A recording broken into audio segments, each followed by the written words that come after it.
In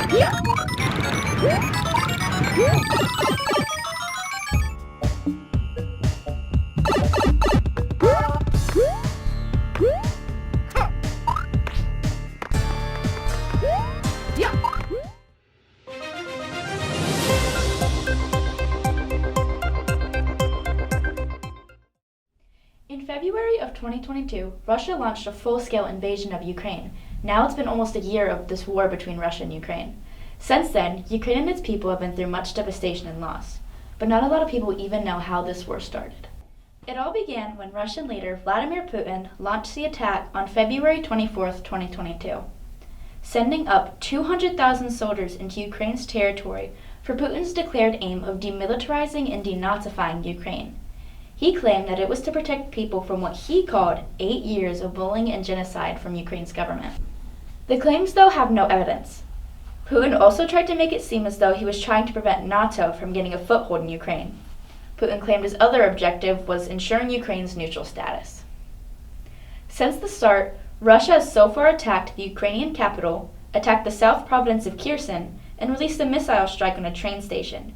Ukraine's retaliation was attacking a Russian airbase and the recapture of much of northeastern Kharkiv. And now, 7,000 Ukrainian civilians are dead, another 11,000 are injured, and millions of people have fled. Ukraine now needed another way to make a statement to Russia that they weren't going to back down.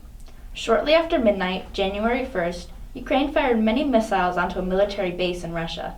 There was an estimated 200 to 600 people killed. Soldiers were upset that the government had placed military weapons so close to the barracks. In an attempt to censor the public, Russia released a statement that the casualty number was only 63. Ukrainian President Vladimir Zelensky said that he sought to strengthen Ukraine's resolve in the face of Russian attacks on civilian areas. The attack was supplied by the given American HIMARS missiles. With this, we are still questioning if the war can end, but we as citizens need to continue to educate and support Ukraine as this war was unfairly started on their land for an unjust reason. As people, we can donate supplies to soldiers, protest, host refugees, or donate to organizations like supportukrainenow.org. Putin, as of December, was talking about being open to peace talks, to put an end to the war. He wanted it to end with acceptable conclusions. As of right now, though, there is no peace, and we need to continue to keep Ukraine in our minds as they try to end this war.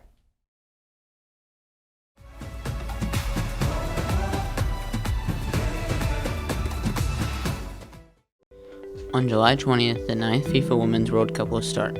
This year's World Cup will be held in multiple locations over Australia. This year they will be featuring 32 teams for the first time in history instead of the original 24 teams. The total prize money of this upcoming World Cup is $60 million, which is double the number of last year's prize money, which was $30 million. The World Cup champion will most likely make $8 to $10 million, which is double the amount of money from 2019. The U.S. women's national team will be making $6.5 million from the U.S. men's national team's success of making it to the round of 16, although losing to the Netherlands in that same round. This means that the women's soccer team is making more money off the men's soccer team making it to the round of 16 than they got for winning 2 World Cups.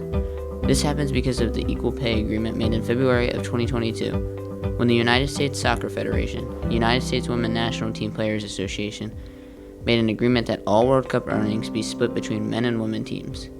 This is a big agreement because the Women's World Cup have kind of been an afterthought for FIFA, but now it pressures FIFA to pay more attention to the women because the lack of resources for the women directly impact the men. This type of agreement helps many countries with pay distributions. This is a huge step forward for equal pay in sports and could lead for more agreements in the future. Aldama wanted to rip through. That was a 2, by the way, not a 3 for Indiana. So 85-67 the count. Morant against McConnell. Pick and roll. Morant. Oh, my word. Holy cow. Oh, my partner. Did we just see that? Oh, my goodness. With the All-Star game coming up, meaning it's halfway through the NBA season, here are some great performances, some surprising teams, and Rookie of the Year leaders. Recently, Cavaliers guard Donovan Mitchell scored 71 points, 11 assists, and 8 rebounds. He also sent the game to overtime with a free throw he missed purposely and tipped back in. He also had a couple clutch threes in the fourth and in overtime. Also, Mavericks guard Luka Doncic scored 71 points, 21 rebounds, and 11 assists. a stat line that has never been done before. He also purposely missed a free throw that he tipped back in to send the game to overtime. I think a team that has surprised people so far are the Denver Nuggets, because they are currently the number 1 seed in the West and have a 25-13 record and have a very deep team that can win the finals this year. Also, the Celtics are the number 1 seed in the East. I think it's obvious that Paolo Banchero will win Rookie of the Year, but there are 2 rookies that I think have a bright future, which are Benedict Mathurin on the Pacers and Keegan Murray on the Kings. I think both are contributing a lot to their team, and both have more wins than losses this year, and both were losing teams last season. The scoring leader so far this season is Luka Doncic, averaging 34 points per game, and Domantas Sabonis is the rebounding leader, averaging 12 rebounds per game. With the mid-season break around the corner, All-Star Weekend looks to highlight all the strengths of the league. The All-Star Game will be Sunday, February 19th. It's been an exciting season so far, with a lot to look forward to in the second half.